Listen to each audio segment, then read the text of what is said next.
সারা বিশ্বের মতো বাংলাদেশেও পালিত হচ্ছে global colorectal cancer awareness month বা বিশ্ব কোলোরেক্টাল ক্যান্সার সচেতনতা মাস।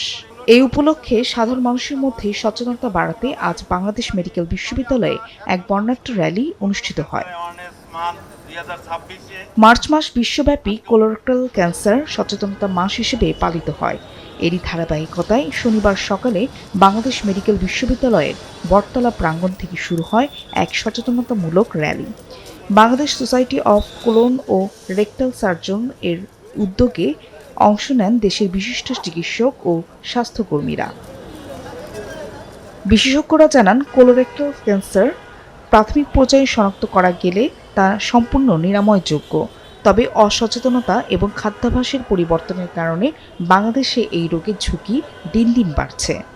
আপনারা জানেন যে কোলন এবং রেকটাল ক্যান্সার পৃথিবীতে সর্বোচ্চ যে ক্যান্সারগুলো মানুষের হয় তার মধ্যে তৃতীয় স্থানে, এবং এই কোলন এবং রেকটাল ক্যান্সার থেকে মৃত্যুর হার সমস্ত ক্যান্সারের মধ্যে দ্বিতীয় স্থানে। সুতরাং এই মারাত্মক ভয়াবহ জীবনঘাতী ক্যান্সার থেকে মানুষ যদি মুক্তি পেতে চায়, আমাদের দেশবাসীকে মুক্তি দিতে হইলে এবং এর রোগ থেকে পুরোপুরি নিরাময় দিতে হইলে এই সম্বন্ধে আমাদের দেশের জনগণকে সচেতন হওয়া উচিত। এবং আমরা সেই সচেতনতা বৃদ্ধির লক্ষ্যেই সারা বিশ্বের সাথে মিল রেখে আজকে এই দিবস পালন করছি এবং মার্চ কোলোরেক্টাল সচেতনতা মাস উপলক্ষে পালন করছি। অনুষ্ঠানে উপস্থিত ছিলেন দেশের প্রখ্যাত কোলোরেক্টাল সার্জারি বিশেষজ্ঞরা। তারা জীবনযাত্রা পরিবর্তন এবং স্বাস্থ্যকর খাদ্যাভ্যাসের উপর গুরুত্ব আরোপ করেন। অনেক পেশেন্ট আসে যাদের বয়স 45-এর চেয়ে অনেক কম, কোলোরেক্টাল ক্যান্সার নিয়ে আসে। তো এইখানে একটা ইনফরমেশন আছে, যেমন আমাদের বিভিন্ন সেন্টারে, এই ইউনিভার্সিটিতেও স্টুলের টেস্ট, ফিড টেস্ট বলে, এটা এখানে ল্যাবরেটরি মেডিসিনে রেগুলারলি হয়। খুবই অল্প টাকার একটা টেস্ট, যেটা করলে মানুষ পরবর্তী স্টেপে যেতে পারে যে তার কোলোরেক্টাল ক্যান্সারে পরবর্তী চিকিৎসা করতে হবে কিনা। সো আমাদের উদ্দেশ্য হচ্ছে যে আমাদের দেশে যেহেতু colorectal cancer day to day এবং সারা বিশ্বেই বেড়ে যাচ্ছে ইয়াং পেশেন্টের মধ্যে, উদ্দেশ্য হবে যে মানুষ জানলো যে সামান্য একটা স্টুল টেস্ট করেও এইখানে তার পরবর্তী ক্যান্সার প্রিভেন্ট করা যায়।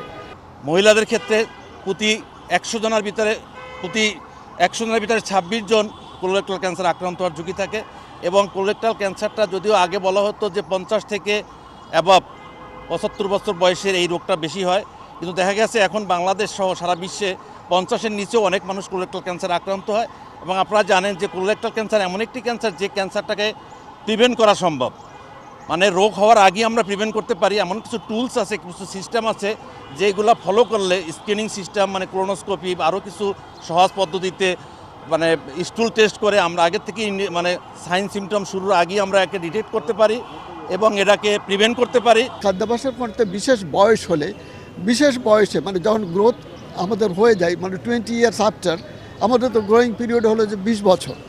তো এরপর থেকে আমরা যদি বলি যে রেড মিটটা যদি কম খাই, হ্যাঁ, আমরা যদি মনে করি যে কোনো মাদক বা অ্যালকোহল বা এই ধরনের জিনিসগুলো যদি কম খাই, ভাজা পোড়া যদি আমরা কম খাই, তৈলাক্ত খাবার, ভাজা পোড়া, ফাস্ট ফুড যদি আমরা কম খাই, তাহলে এগুলার ইনসিডেন্স অনেক কমে যাবে।